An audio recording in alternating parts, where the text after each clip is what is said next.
अभिव्यक्तियां होती हैं। इनका भ्रौणकीय विकास भी एक सा ही होता है, परंतु इन सभी का कार्य अलग अलग होता है। सील का फ्लीपर तैरने के लिए, चमगादड़ के पंख उड़ने के लिए, घोड़े की टांग दौड़ने के लिए तथा मनुष्य का हाथ वस्तु को पकड़ने के लिए अनुकूलित होता है। समरूप अंग, एनालोगस ऑर्गन, ऐसे अंग जो समान कार्य के लिए उपयोजित हो जाने के कारण समान दिखाई देते हैं, परंतु मूल रचना एवं भ्रूणीय परिवर्धन में भिन्न होते हैं, समरूप अंग कहलाते हैं। उदाहरण तितली, पक्षियों तथा चमगादड़ के पंख उड़ने का कार्य करते हैं और देखने में एक समान लगते हैं, परंतु इन सभी की उत्पत्ति अलग अलग ढंग से होती है। तितलियों के पंख की रचना शरीर भित्ति को भेज द्वारा, पक्षियों के पंख की रचना इनकी अग्रपादों पर परों द्वारा, चमगादड़ के पंख की रचना हाथ की 4 लंबी उंगलियों तथा छड़ के बीच फैली त्वचा से हुई है। अवशेषी अंग, वेस्टिजाइल ऑर्गन, ऐसे अंग जो जीवों के पूर्वजों में पूर्ण विकसित होते हैं, परंतु वातावरणीय परिस्थितियों में बदलाव से इनका महत्व समाप्त हो जाने के कारण विकास क्रम में इनका क्रमिक लोप होने लगता है, अवशेषी अंग कहलाते हैं। पृष्ठ 376। उदाहरण कर्ण, पल्लव, पायना, त्वचा के बाल, बमीफार्म, एपेंडिक्स आदि। नोट, मनुष्य में लगभग 100 अवशेषी अंग पाए जाते हैं। सर्वप्रथम प्रकाश संश्लेषी जीव साइनोबैक्टीरिया थे। पक्षियों का विकास सरीसृपों से हुआ है। जल स्थलचर जीवों का विकास मत्स्य वर्ग से हुआ है। स्तनी वर्ग के जंतुओं का विकास भी सरीसृपों से हुआ है। जीवाश्म, अनेक ऐसे प्राचीन कालीनों जीवों एवं पादपों के अवशेष जो हमारी पृथ्वी पर विद्यमान थे, परंतु बाद में समाप्त अर्थात विलुप्त हो गए, भूपटल की चट्टानों में परिरक्षित मिलते हैं, उन्हें जीवाश्म कहते हैं एवं इनके अध्ययन को जीवाश्म विज्ञान कहा जाता है। जैव विज्ञान के सिद्धांत, जैव विज्ञान के संबंध में अनेक सिद्धांत प्रतिपादित किए गए हैं, जिनमें लैमार्कवाद, डार्विनवाद एवं उत्परिवर्तनवाद प्रमुख हैं। 1. लैमार्कवाद, लैमार्किज्म। लैमार्क का सिद्धांत 1809 ईस्वी में उनकी पुस्तक फिलॉसफी जूलॉजिक में प्रकाशित हुआ। इस सिद्धांत के अनुसार जीवों एवं इनके अंगों में सतत बड़े होते रहने की प्राकृतिक प्रवृत्ति होती है। इन जीवों पर वातावरणीय परिवर्तन का सीधा प्रभाव पड़ता है। इसके कारण जीवों में विभिन्न अंगों का उपयोग घटता बढ़ता रहता है। अधिक उपयोग में आने वाले अंगों का विकास अधिक एवं कम उपयोग में आने वाले अंगों का विकास कम होने लगता है। इसे अंगों के कम या अधिक उपभोग का सिद्धांत भी कहते हैं। इस प्रकार से जीवों द्वारा उपार्जित लक्षणों की वंशगति होती है, जिसके फलस्वरूप नई नई जातियां बन जाती हैं। उदाहरण जिराफ की गर्दन का लंबा होना। 2. डार्विनवाद, डार्विनिज्म। जैव विकास के संबंध में डार्विनवाद सर्वाधिक प्रसिद्ध है। डार्विन को पुरावशेष का महानतम अन्वेषक कहा जाता है। चार्ल्स डार्विन 1809 से 1882 ईस्वी ने 1831 ईस्वी में बीगल नामक विश्व सर्वेक्षण जहाज पर पूरे विश्व का भ्रमण किया। डार्विनवाद के अनुसार सभी जीवों में प्रचुर संतान उत्पत्ति की क्षमता होती है, अतः अधिक आबादी के कारण प्रत्येक जीवों को अपनी आवश्यकताओं की पूर्ति हेतु दूसरे जीवों से जीवन पर्यंत संघर्ष करना पड़ता है। ये संघर्ष सजातीय, अंतरजातीय तथा पर्यावरणीय होते हैं। 2 सजातीय जीव आपस में बिल्कुल समान नहीं होते। ये विभिन्नताएं इन्हें इनके जनकों से वंशानुक्रम में मिलते हैं। कुछ विभिन्नताएं जीवन संघर्ष के लिए लाभदायक होती हैं, जबकि कुछ अन्य हानिकारक होती हैं। जीवों में विभिन्नताएं वातावरणीय दशाओं के अनुकूल होने पर वो बहुमुखी जीवन संघर्ष में सफल होते हैं। उपयोगी विभिन्नताएं पीढ़ी दर पीढ़ी इकट्ठी होती रहती है और काफी समय बाद उत्पन्न जीवधारियों के लक्षण मूल जीवधारियों से इतने भिन्न हो जाते हैं कि एक नई जाति बन जाती है। नव डार्विनवाद, नियो डार्विनिज्म।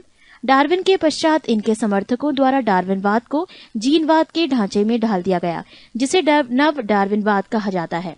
इसके अनुसार किसी जाति पर कई कारकों का एक साथ प्रभाव पड़ता है, जिससे इस जाति से नई जाति बन जाती है।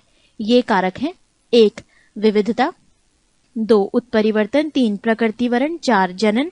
इस प्रकार नव डार्विनवाद के अनुसार जीन में साधारण परिवर्तनों के परिणाम स्वरूप जीवों की नई जातियां बनती हैं, जिनमें जीन परिवर्तन के कारण भिन्नताएं बढ़ जाती हैं। 3. उत्परिवर्तनवाद। ये सिद्धांत वस्तुतः ह्यूगो डी व्राइज द्वारा प्रतिपादित किया गया है। इस सिद्धांत के 5 प्रमुख तथ्य निम्नवत हैं।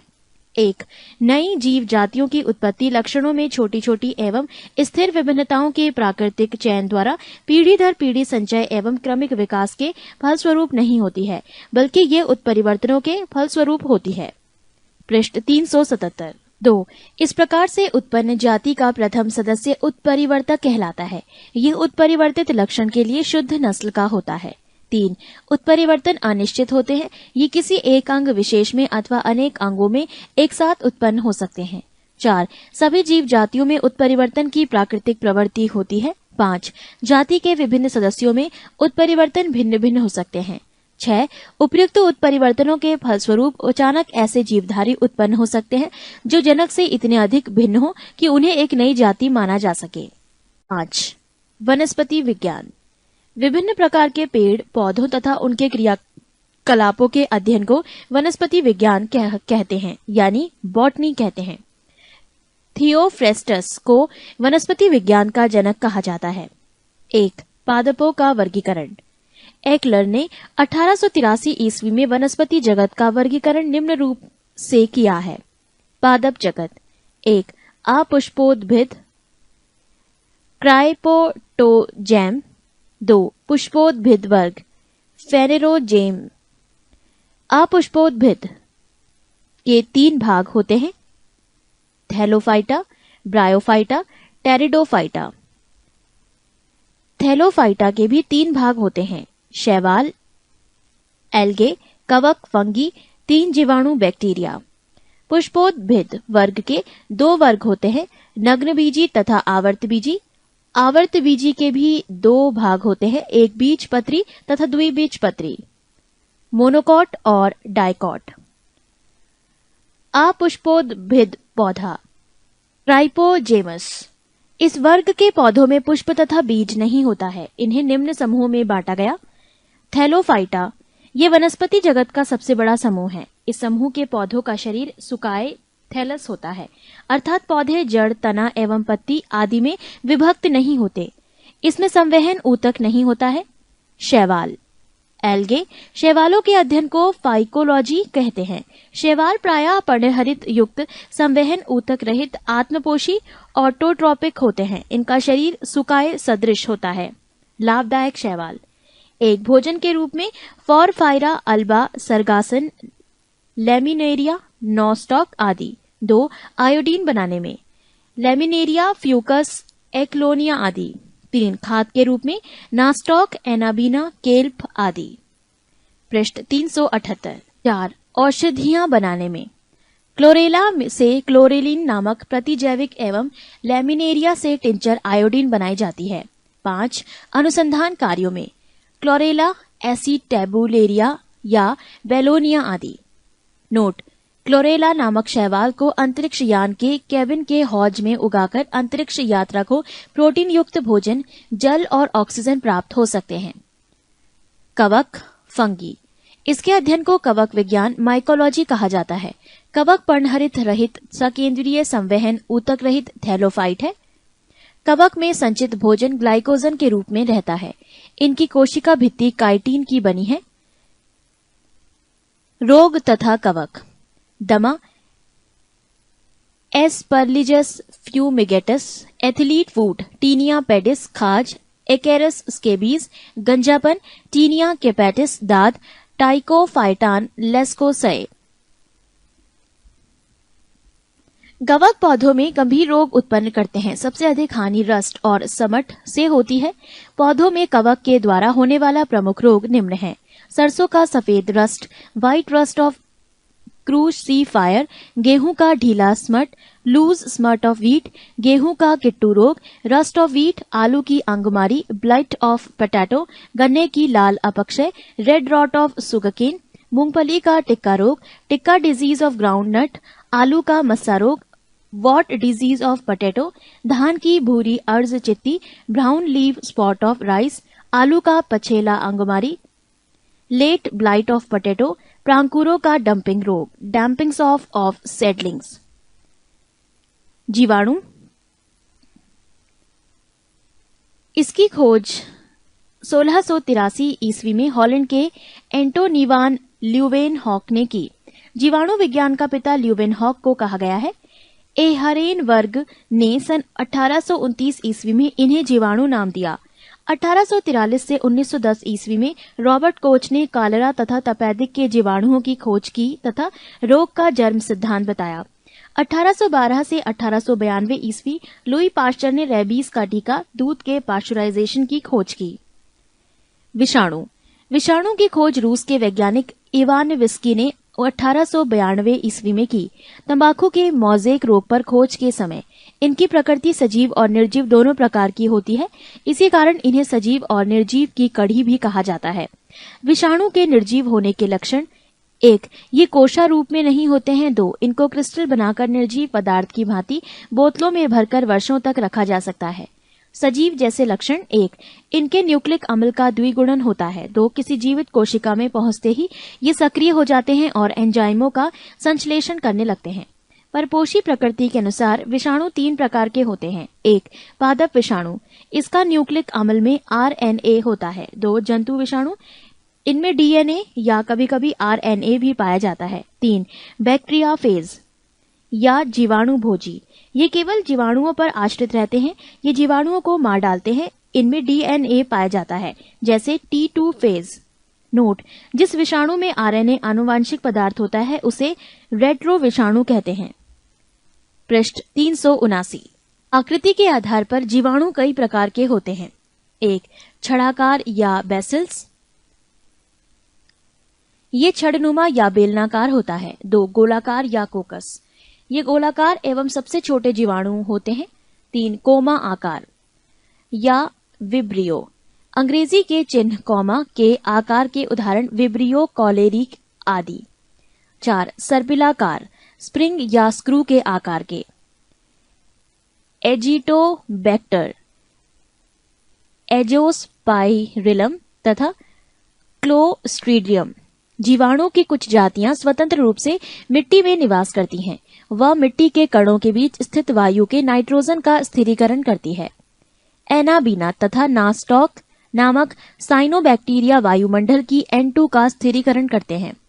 राइजोबियम तथा ब्रेडीराइजोबियम इत्यादि जीवाणु की जातियां लेग्यूमिनोसी यानी मटर कुल के पौधों की जड़ों में रहती है और वायुमंडलीय N2 का स्थिरीकरण करती है। दूध को अधिक दिनों तक सुरक्षित रखने के लिए इसका पाश्चीकरण पैस्चराइजेशन करते हैं। इसमें 2 विधियां होती हैं। 1. Low temperature holding method LTH, दूध 62.8 डिग्री सेल्सियस पर 30 मिनट तक गर्म करते हैं। 2. High temperature short time method HTST, दूध को 71.7 डिग्री सेल्सियस पर 15 सेकंड तक गर्म करते हैं। चर्म उद्योग में चमड़े से वालों और वसा हटाने का कार्य जीवाणुओं के द्वारा होता है। इसे चमड़ा कमाना टैनिंग कहते हैं। आचार, मुरब्बे, शरबत को शक्कर की गाढ़ी चाशनी में या अधिक नमक में रखते हैं ताकि जीवाणुओं का संक्रमण होते ही जीवाणुओं का जीव द्रव्य कुंचन लास्ट मॉलिस हो जाता है तथा जीवाणु नष्ट हो जाते हैं। इसीलिए आचार, मुरब्बे बहुत अधिक दिनों तक खराब नहीं होते। शीत संग्रहागार कोल्ड स्टोरेज में न्यून ताप -10 डिग्री सेल्सियस से -18 डिग्री सेल्सियस पर सामग्री का संचय करते हैं। ब्रायोफाइटा, ये सबसे सरल स्थलीय पौधों का समूह है। इस प्रभाग में लगभग 25,000 जातियां सम्मिलित की जाती हैं। इसमें संवहन ऊतक अर्थात जाइलम एवं फ्लोएम का पूर्णतः अभाव होता है। इस समुदाय को वनस्पति जगत का एम्फीबिया वर्ग भी कहा जाता है। इस समुदाय के पौधे मृदा अपरदन को रोकने में सहायता प्रदान करते हैं। स्फैगनम नामक मांस अपने स्वयं के भार से 18 गुना अधिक पानी सोखने की क्षमता रखता है। इसलिए माली इसका उपयोग पौधों को एक स्थान से दूसरे स्थान पर ले जाते समय सूखने से बचाने के लिए करते हैं। स्फैगनम मांस का प्रयोग ईंधन के रूप में किया जाता है। स्फैगनम मांस का प्रयोग एंटीसेप्टिक के रूप में भी किया जाता है। टेरिडोफाइटा, इस समूह के पौधे नमी छायादार स्थानों, जंगलों एवं पहाड़ों पर अधिकता से पाए जाते हैं। पौधे का शरीर जड़, तना, शाखा एवं पत्तियों में विभेदित रहता है। तना साधारण राइजोम के रूप में रहता है। पृष्ठ 380। पौधे बीजाणु जनक होते हैं और जनन की क्रिया बीजाणु के द्वारा होती है। इस समुदाय के पौधों में संवहन ऊतक पूर्ण विकसित होते हैं, परंतु जाइलम में वैसेल्स एवं फ्लोएम में सहकोशाएं कंपेनियन सेल्स नहीं होती हैं। पुष्पोद्भिद या फूल वाला पौधा फेनेरोजेमस। इस समूह के पौधे पूर्ण विकसित होते हैं। इस समूह के सभी पौधों में फूल, फल तथा बीज होते हैं। इस समूह के पौधों को 2 उपसमूहों में बांट सकते हैं, नग्न बीजी जैम्नोस्पर्म व आवर्त बीजी एंजियोस्पर्म। नग्न बीजी जिम्नोस्पर्म। इनके पौधे वृक्ष, झाड़ी या आरोही के रूप में होते हैं। पौधे काष्ठीय, बहुवर्षीय और लंबे होते हैं। इनकी मुसला जड़ें पूर्ण विकसित होती है। परागण की क्रिया वायु द्वारा होती है। ये मरुद्भिद ज़ेरोफाइटिक होते हैं। वनस्पति जगत का सबसे ऊंचा पौधा सिकोया सेम्परविरेंस इसी के अंतर्गत आता है। इसकी ऊंचाई 120 मीटर है। इसे कॉस्ट रेडवुड ऑफ कैलिफोर्निया भी कहते हैं। सबसे छोटा अनावृत बीजी पौधा जैमिया पिग्मिया है। जीवित जीवाश्म साइकस जिंगोबाइलोवा व मेटासिकोया है। जिंगोबाइलोवा को मेडन हेयर ट्री भी कहते हैं। साइकस के बीजांड एवं नर युग्मक पादप जगत में सबसे बड़े होते हैं। पाइनस के परागकण इतनी तादाद में होते हैं कि पीले बादल सल्फर शावर्स बन जाते हैं। जिम्नोस्पर्म का आर्थिक महत्व। 1. भोजन के रूप में साइकस के तनों से मंड निकालकर खाने वाला साबूदाना सैगो बनाया जाता है, इसीलिए साइकस को सागोपाम कहते हैं। 2. लकड़ी चीड़ यानी पाइन, सिकोया, देवदार, स्प्रूस आदि की लकड़ी से फर्नीचर बनते हैं। 3. वाष्पीय तेल। चीड़ के पेड़ से तारपीन का तेल, देवदार की लकड़ी से सैंड्रस का तेल तथा जूनीपेरस की लकड़ी से सेडस्कास्ट तेल मिलता है।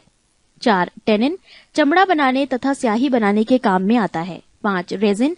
कुछ शंकु पौधों से रेजिन निकाला जाता है, जिसका प्रयोग वार्निश, पॉलिश, पेंट आदि बनाने में होता है। आवर्त बीजी एंजियोस्पर्म। इस उपसमूह के पौधों में बीज फल के अंदर होते हैं। इनके पौधों में जड़, पत्ती, फूल, फल एवं बीज सभी पूर्ण विकसित होते हैं। इस उपसमूह के पौधों में बीजपत्र होते हैं। बीजपत्रों की संख्या के आधार पर पौधों को 2 वर्गों में विभाजित किया जाता है। 1. एक बीजपत्री पौधे। 2. द्विबीजपत्री पौधे। पृष्ठ 381। एक बीजपत्री पौधे उन पौधों को कहते हैं जिनके बीज में सिर्फ एक बीजपत्र होता है। इनके कुल का नाम, एक प्रमुख पौधों का नाम निम्न सारणी में दी गई है। 1. कुल का नाम लिलिएसी। प्रमुख पौधों का नाम लहसुन और प्याज। 2. पालमी, सुपारी, ताड़, नारियल और खजूर। 3. ग्रेमिनेसी। गेहूं, मक्का, बांस, गन्ना, चावल, ज्वार, बाजरा, जौ, जई आदि। द्विबीजपत्री पौधे। इस वर्ग में वो पौधे आते हैं जिनके पौधों के बीजों में 2 पत्र होते हैं। इनके कुल का नाम एवं प्रमुख पौधों का नाम निम्न सारणी में दी गई है। 1. क्रूसीफेरी। मूली, शलजम, सरसों। 2. मालवेसी, कपास, भिंडी, गुड़हल। 3. लेग्यूमिनोसी। बबूल, छुईमुई, कत्था, गुलमोहर, अशोक, कचनार, इमली तथा सभी दलहन फसल। कंपोजिटी। सूरजमुखी, भृंगराज, गेंदा, कुसुम, सलात, डहेलिया आदि। जुटैसी, नींबू, चकोतरा, संतरा, मुसम्मी, बेल, कैता, कामिनी। कुकुरबिटेसी। तरबूज, खरबूजा, टिंडा, कद्दू, लौकी, जीरा, ककड़ी, परवल, चिचिंडा, करेला। सोलेंसी। आलू, मिर्च, बैंगन, मकोई, धतूरा, बेलाडोना, टमाटर आदि। 8. रोजेसी। स्ट्रॉबेरी, सेब, बादाम, नाशपाती। 2. पादप आकारकी। Plant morphology. आकारकी मॉर्फोलॉजी विभिन्न पादप भागों जैसे जड़, तना, पत्ती, पुष्प, फल आदि के रूपों तथा गुणों के अध्ययन को आकारकी कहते हैं। जड़, रूट। जड़ पौधों का अवरोही भाग है जो मूलांकुर से विकसित होता है। जड़ सदैव प्रकाश से दूर भूमि में वृद्धि करती है। जड़ 2 प्रकार की होती है, एक मूसला जड़ टैप रूट तथा 2 अपस्थानिक जड़ एडवेंशियस रूट। मूसला जड़ों का रूपांतरण शंकु आकार कॉनिकल गाजर, कुंभी रूप नेपीफॉर्म शलजम और चुकंदर, तरकू रूपी फ्यूजीफॉर्म मूली। तना स्टेम ये पौधों का वो भाग है जो प्रकाश की ओर वृद्धि करता है। ये प्रांकुर से विकसित होता है। ये पौधे का प्ररोह तंत्र बनता है। तनों का रूपांतरण भूमिगत तने कंद ट्यूबर, उदाहरण आलू, धनकंद, कॉम, बंडा, केसर, शल्ककंद, बल्ब, प्याज, प्रकंद, रहिजोम, हल्दी, अदरक। पत्ता, लीफ, ये हरे रंग की होती है। इसका मुख्य कार्य प्रकाश संश्लेषण क्रिया के द्वारा भोजन बनाना है। पुष्प, फ्लावर, ये पौधे का जनन अंग है। पृष्ठ 382। पुष्प में बाह्य दलपुंज, कैलिक्स, दलपुंज, कैरोला, पुमंग, एंड्रियोशियम और जायांग, जीनियोशियम पाए जाते हैं। इनमें से पुमंग नर जननांग तथा जायांग मादा जननांग है। पुमंग में एक या एक से अधिक पुंकेसर स्टेमेंस होते हैं। पुंकेसर में परागकण पॉलिन ग्रेन्स पाए जाते हैं। जायांग, इसमें अंडप होते हैं। अंडप के 3 भाग होते हैं, 1 अंडाशय ओवरी, 2 वर्तिका स्टाइल एवं 3 वतिकाग्र स्टिग्मा। परागण, पॉलिनेशन, परागकोश एंथर से निकलकर अंडप के वृत्तिकाग्र पर पराग कणों के पहुंचने की क्रिया को परागण कहते हैं। परागण 2 प्रकार के होते हैं, 1 स्वपरागण सेल्फ पॉलिनेशन, 2 पर परागण क्रॉस पॉलिनेशन। निषेचन फर्टिलाइजेशन, परागनली बीजांड में प्रवेश करके बीजांड काय को भेदती हुई भ्रूण कोश तक पहुंचती है और पराग कणों को वहां छोड़ देती है। इसके बाद एक नर युग्मक एक अंड कोशिका से संयोजन करता है, इसे निषेचन कहते हैं। निषेचित अंड युग्मज जाइगोट कहलाता है। आवर्त बीजी एंजियोस्पर्म में निषेचन त्रिक संलयन ट्रिपल फ्यूजन, जबकि अन्य वर्ग के पौधों में द्वि संलयन डबल फ्यूजन होता है। अनिषेचक फलन, पाठ हेनो कार्पी, कुछ पौधों में बिना निषेचन हुए ही अंडाशय से फल बन जाता है। इस प्रकार बिना निषेचन हुए फल के विकास को अनिषेचक फलन पाठ हेनो कार्पी कहते हैं। साधारणतया इस प्रकार के फल बीज रहित होते हैं, जैसे केला, पपीता, नारंगी, अंगूर एवं अनानास आदि। फल का निर्माण अंडाशय से होता है। संपूर्ण फलों को 3 भागों में विभाजित किया गया है, 1 सरल फल जैसे अमरूद, केला आदि, 2 पुंज फल एग्रीगेट फ्रूट जैसे स्ट्रॉबेरी, रसभरी, 3 संग्रथित फल कंपोजाइट फ्रूट कटहल, शहतूत आदि। कुछ फलों के निर्माण में बाह्य दलपुंज या पुष्पासन आदि भाग लेते हैं। ऐसे फलों को असत्य फल फॉल्स फ्रूट कहते हैं, जैसे सेब, कटहल आदि। कुछ फल एवं उसके खाने योग्य भाग, 1 सेब, खाने योग्य भाग पुष्पासन, 2 नाशपाती, खाने योग्य भाग पुष्पासन, 3 आम, खाने योग्य भाग मध्य फल भित्ति, 4 अमरूद, खाने योग्य भाग फल भित्ति और बीजांडसन, 3 अंगूर, फल भित्ति और बीजांडसन, 6 पपीता, मध्य फल भित्ति, 7 नारियल, भ्रूण पोष, 8 टमाटर, फल भित्ति एवं बीजांडसन, 9 केला, मध्य एवं अंतः भित्ति, 10 गेहूं, भ्रूण पोष एवं भ्रूण, 11 काजू, पुष्पवृंत या बीजपत्र, 12 लीची एरियल, 13 चना, बीजपत्र एवं भ्रूण, 14 मूंगफली, बीजपत्र एवं भ्रूण, 15 शहतूत, रसीले परिदल पुंज, 16 कटहल, परिदल पुंज एवं बीज, 17 अनानास, परिदल पुंज, 18 नारंगी, जूसी हेयर। पृष्ठ 383। 3 पादप ऊतक, प्लांट टिश्यू, ऊतक टिश्यू, समान उत्पत्ति, संरचना एवं कार्यों वाली कोशिकाओं के समूह को ऊतक यानी टिश्यू कहते हैं। पादप ऊतक प्लांट टिश्यू 2 प्रकार की होती है, विभज्योतिकी ऊतक, मेरिस्टेमेटिक टिश्यू, 2 स्थायी ऊतक, परमानेंट टिश्यू।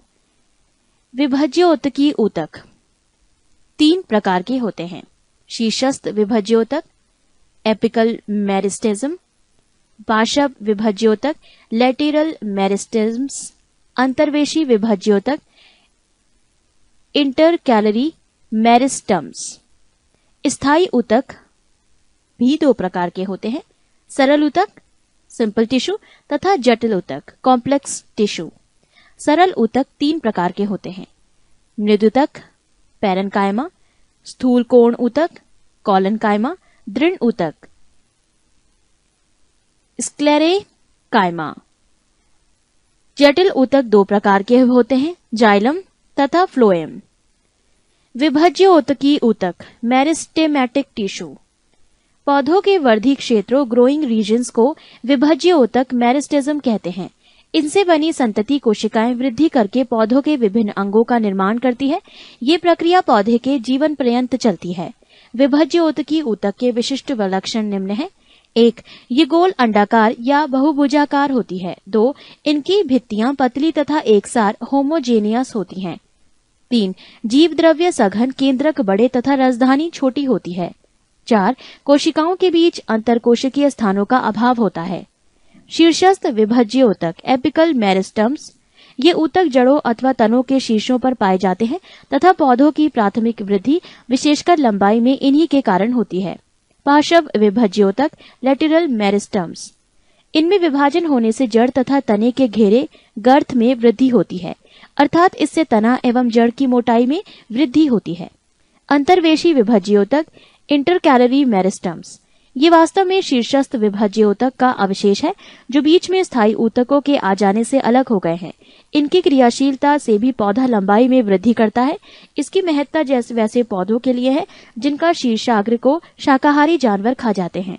शीर्षाग्र खा लिए जाने पर ये पौधे अंतर्वेशी विभज्य ऊतक की सहायता से ही वृद्धि करते हैं, जैसे घास। स्थायी ऊतक परमानेंट टिश्यू, स्थायी ऊतक उन परिपक्व कोशिकाओं के बने होते हैं जो विभाजन की क्षमता खो चुकी है तथा विभिन्न कार्यों को करने के लिए विभेदित हो चुकी है। ये कोशिकाएं मृत अथवा जीवित हो सकती हैं। सरल ऊतक सिंपल टिश्यू, यदि स्थायी ऊतक एक ही प्रकार की कोशिकाओं के बने होते हैं तो इन्हें सरल ऊतक सिंपल टिश्यू कहते हैं। जटिल ऊतक कॉम्प्लेक्स टिश्यू, यदि स्थायी ऊतक एक से अधिक प्रकार की कोशिकाओं के बने होते हैं तो इन्हें जटिल ऊतक कहते हैं। पृष्ठ 384। जाइलम, इसे प्रायः काष्ठ वुड भी कह देते हैं। ये संवहनी ऊतक है। इसके दो मुख्य कार्य हैं। 1. जल एवं खनिज लवणों का संवहन एवं 2. यांत्रिक दृढ़ता प्रदान करना।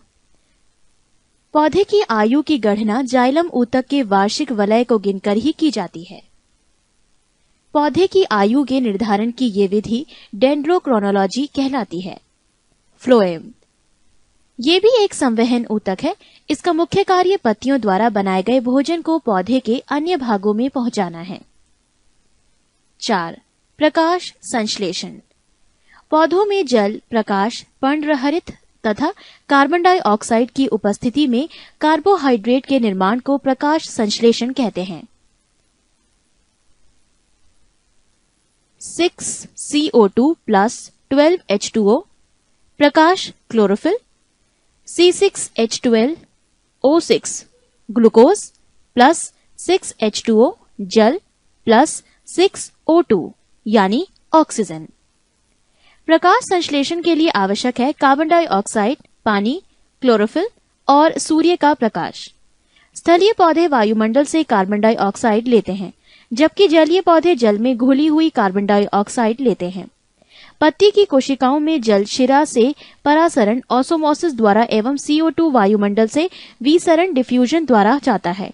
प्रकाश संश्लेषण के लिए आवश्यक जल पौधों की जड़ों के द्वारा अवशोषित किया जाता है एवं प्रकाश संश्लेषण के दौरान निकलने वाला ऑक्सीजन इसी जल के अपघटन से प्राप्त होता है। क्लोरोफिल पत्तियों में हरे रंग का वर्णक है। इसके 4 घटक हैं: chlorophyll A, chlorophyll B, carotene तथा जेंथोफिल। इनमें क्लोरोफिल A एवं B हरे रंग का होता है और ऊर्जा स्थानांतरित करता है। ये प्रकाश संश्लेषण का केंद्र होता है। क्लोरोफिल के केंद्र में मैग्नीशियम के 1 परमाणु होते हैं। क्लोरोफिल प्रकाश में बैंगनी, नीला तथा लाल रंग को ग्रहण करता है। प्रकाश संश्लेषण की दर लाल रंग के प्रकाश में सबसे अधिक एवं बैंगनी रंग के प्रकाश में सबसे कम होती है। प्रकाश संश्लेषण की क्रिया एक उपचयन ऑक्सीडेशन अपचयन रिडक्शन की अभिक्रिया है। इसमें जल का उपचयन ऑक्सीजन के बनने में तथा कार्बन डाइऑक्साइड का अपचयन ग्लूकोज के निर्माण में होता है। प्रकाश संश्लेषण क्रिया की 2 अवस्थाएं होती हैं। 1. प्रकाश रासायनिक क्रिया फोटोकेमिकल रिएक्शन। 2. रासायनिक प्रकाशहीन क्रिया डार्क केमिकल रिएक्शन। 1. प्रकाश रासायनिक क्रिया, ये क्रिया क्लोरोफिल के ग्रेना भाग में संपन्न होती है। इसे हिल क्रिया हिल रिएक्शन भी कहते हैं। इस प्रक्रिया में जल का अपघटन होकर हाइड्रोजन आयन तथा इलेक्ट्रॉन बनता है। जल के अपघटन के लिए ऊर्जा प्रकाश से मिलती है। इस प्रक्रिया के अंत में ऊर्जा के रूप में एटीपी तथा NADPH निकलता है, जो रासायनिक प्रकाशहीन प्रतिक्रिया संचालित करने में मदद करता है। 2. रासायनिक प्रकाशहीन प्रतिक्रिया। ये क्रिया क्लोरोफिल के स्ट्रोमा में होती है। इस क्रिया में कार्बन डाइऑक्साइड का अपचयन होकर शर्करा स्टार्च बनता है। पृष्ठ 385। 5. पादप हार्मोन, प्लांट हार्मोन्स। पौधों में निम्न प्रकार के हार्मोन्स पाए जाते हैं। 1. ऑक्सिन्स। ऑक्सिन्स की खोज सन 1880 ईस्वी में डार्विन ने की थी। ये पौधे की वृद्धि को नियंत्रित करने वाला हार्मोन है। इसका निर्माण पौधे के ऊपरी हिस्सों में होता है। इसके प्रमुख कार्य: 1. इसका कारण पौधों में शीर्ष की प्रमुखता हो जाती है और पार्श्वीय कक्षीय कलिकाओं की वृद्धि रुक जाती है। 2. ये पत्तियों का विलगन रोकता है। 3. ये खर पतवार को नष्ट कर देता है। 4. इसके द्वारा अनिषेचक फल प्राप्त किए जाते हैं। 5. ये फसलों को गिरने से बचाता है। 2. जिबरेलिन्स। इसकी खोज जापानी वैज्ञानिक कुरोसावा ने 1926 ईस्वी में की। ये बौने पौधे को लंबा कर देता है। ये फूल बनने में मदद करता है। ये बीजों की प्रसुप्ति भंग कर उनको अंकुरित होने के लिए प्रेरित करते हैं। ये काष्ठीय पौधों में एघा कैम्बियम की सक्रियता को बढ़ाते हैं। इसके छिड़काव द्वारा बृहत आकार के फल तथा फूलों का उत्पादन किया जा सकता है। 3. साइटोकाइनिन। इसकी खोज मिलर ने 1955 ईस्वी में की थी, परंतु इसका नामकरण लिथाम ने किया। ये प्राकृतिक रूप से ऑक्सीजन के साथ मिलकर काम करते हैं। यह ऑक्सीजन की उपस्थिति में कोशिका विभाजन और विकास में मदद करता है। ये जीर्णता को रोकता है। ये RNA एवं प्रोटीन बनाने में सहायक है। 4. एबसिलिक एसिड। इस हार्मोन की खोज पहले 1961 से 65 ईस्वी में कांस एवं एडिकोट तथा बाद में वियरिंग ने की। ये वृद्धि रोधक हार्मोन है। ये बीजों का सुषुप्ता अवस्था में रखता है। ये पत्तियों के विलंगन में मुख्य भूमिका निभाता है। ये पुष्पन में बाधक होता है। 5. एथिलीन। ये एकमात्र ऐसा हार्मोन है जो गैसीय रूप में पाया जाता है। हार्मोन के रूप में इसे बर्ग ने 1962 ईस्वी में प्रमाणित किया। ये फलों को पकाने में सहायता करता है। ये मादा पुष्पों की संख्या में वृद्धि करता है। ये पत्तियों, पुष्पों एवं फलों के विलगन को प्रेरित करता है। 6. फ्लोरीजेंस। ये पत्ती में बनते हैं लेकिन फूलों के खिलने में मदद करते हैं, इसीलिए इन्हें फूल खिलाने वाला हार्मोन फ्लावरिंग हार्मोन्स भी कहते हैं। 7. ट्राउमेटिन। ये एक प्रकार का डाई कार्बोक्सिलिक अम्ल एसिड है। इसका निर्माण घायल कोशिका में होता है, जिससे पौधों के जख्म भर जाते हैं। पृष्ठ 386। 6. पादप रोग, प्लांट डिजीज। 1. विषाणुजनित रोग, वायरल डिजीज। 1. तंबाकू का मोज़ेक रोग। इस रोग में पत्तियां सिकुड़ जाती हैं तथा छोटी हो जाती हैं। पत्तियों का क्लोरोफिल नष्ट हो जाता है। इस रोग का कारक टोबैको मोज़ेक वायरस TMV है। नियंत्रण: रोग से प्रभावित पौधों को इकट्ठा कर जला देना चाहिए। 2. Potato mosaic. ये रोग पोटैटो वायरस X से होता है। इसमें पत्तियों में चितकबरापन तथा बौनापन के लक्षण प्रदर्शित होते हैं। 3. बंकी टॉफ ऑफ बनाना। ये रोग बनाना वायरस 1 द्वारा होता है। इस रोग में पौधे बौने तथा सभी पत्तियां शिखा पर गुलाबवत एकत्रित हो जाती हैं। 4. रंग परिवर्तन। हरिमाहीनता एक विषाणुजनित रोग है। इस रोग में पूरी पत्ती का रंग पीला, सफेद या मोज़ेक पैटर्न का हो जाता है। वेन क्लियरिंग में शिराएं पीली व अन्य भाग हरे तथा वेन बैंडिंग में शिराएं हरी व अन्य भाग में हरी माहीनता होती है। 2. जीवाणुजनित रोग, बैक्टीरियल डिजीज। 1. आलू का शैथिल रोग, विल्ट डिजीज ऑफ पोटैटो। इसको रिंग रोग के नाम से भी जानते हैं क्योंकि जाइलम पर भूरा रिंग बन जाता है। इस रोग का कारक स्यूडोमोनास सोलेनोसियरस नामक जीवाणु है। इस रोग में पौधे का संवहन तंत्र प्रभावित होता है। 2. Black arm of cotton. इस रोग का कारक जैंथोमोनास नामक जीवाणु है। इस रोग में पत्ती पर छोटी सी जलाद्र संरचना भूरा रंग हो जाती है। 3. धान का अंगमारी रोग, बैक्टीरियल ब्लाइट ऑफ राइस। ये रोग जैंथोमोनास ओराइजी नामक जीवाणु से होता है। इसमें पत्तियों की एक या दोनों सतहों पर पीला हरा सपाट दिखाई देता है। 4. Citrus canker. इस रोग का कारक जेंथोमोनस सीटरी नामक जीवाणु है। इसकी उत्पत्ति चीन में हुई थी। नींबू के पत्तियों, शाखाएं, फल सभी इस रोग से प्रभावित होते हैं। 5. गेहूं का टुंडू रोग, टुंडूज डिजीज ऑफ व्हीट। इस रोग का कारक कोरिनोबैक्टीरियम ट्रिटिकी नामक जीवाणु तथा एंजुइना ट्रिटिकी नामक नेमेटोड है। इस रोग में पत्तियों के नीचे का भाग मुरझाकर मुड़ जाता है। 3. तत्वों की कमी से उत्पन्न रोग। पौधों में तत्वों की कमी से उत्पन्न रोग। आम एवं बैंगन में लिटिल लीफ, किस तत्व की कमी से? जस्ता। रोग या लक्षण, लीची में पत्ती जलना, किस तत्व की कमी से? पोटेशियम।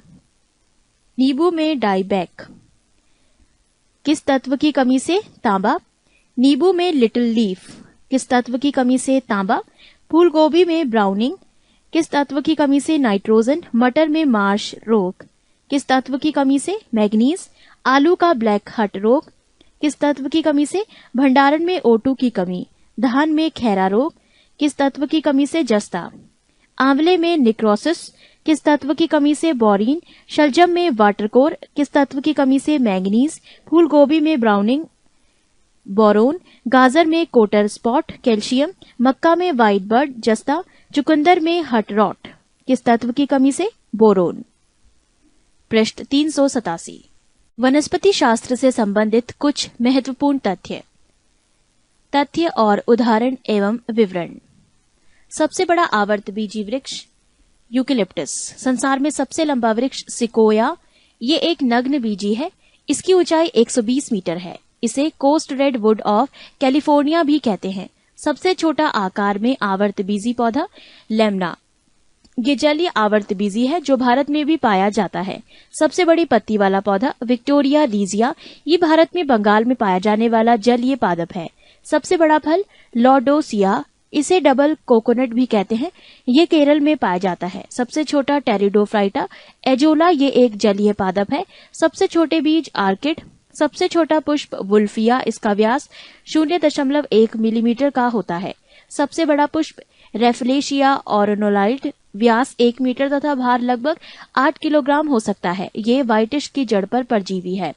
सबसे छोटा आवर्तबीजी आरसीथोबियम, ये एक द्विबीजपत्री है जो नग्न बीजियों के तने पर पूर्ण परजीवी है। सबसे बड़ा नरयुग्म साइकस, ये एक नग्न बीजी पादप है। सबसे बड़ा बीजांड साइकस, जीवित जीवाश्म साइकस। सबसे छोटे गुणसूत्र शैवाल में। सबसे लंबे गुणसूत्र में ट्राइलियम में। सबसे ज्यादा गुणसूत्र वाला पौधा ऑफियोग्लोसम फर्न, जिसके डिप्लॉयड कोशिका में 1266 गुणसूत्र होते हैं। सबसे कम गुणसूत्र वाला पादप हेप्लोपोपस ग्रेसिलस। सबसे छोटा नग्न बीजी पादप जेमिया पिग्मिया। सबसे भारी काष्ठ वाला पौधा हार्ड विचिया बाइनेका। सबसे हल्की काष्ठ वाला पौधा ओक्रोमा लेगोपस। सबसे छोटी कोशिका माइकोप्लाज्मा गैलीसेपिक्टम। टेनिस गेंद जैसा फल केंथ। जंगल की आग ढाक। कॉफी देने वाला पौधा कॉफिया अरेबिका, इसमें कैपीन होती है। अफीम देने वाला पौधा पोपी पेपावर सोमेनीफेरम, इसमें मॉर्फिन होती है। नोट 1. सामान्य प्रयोग में आने वाला मसाला लौंग फूल की कली से प्राप्त होती है। 2. केसर मसाला सैफरॉन स्पाइस बनाने में पौधों का वतिकाग्र भाग काम में लाया जाता है। 3. हीरोइन अफीम पोस्ता से प्राप्त होती है। पृष्ठ 388।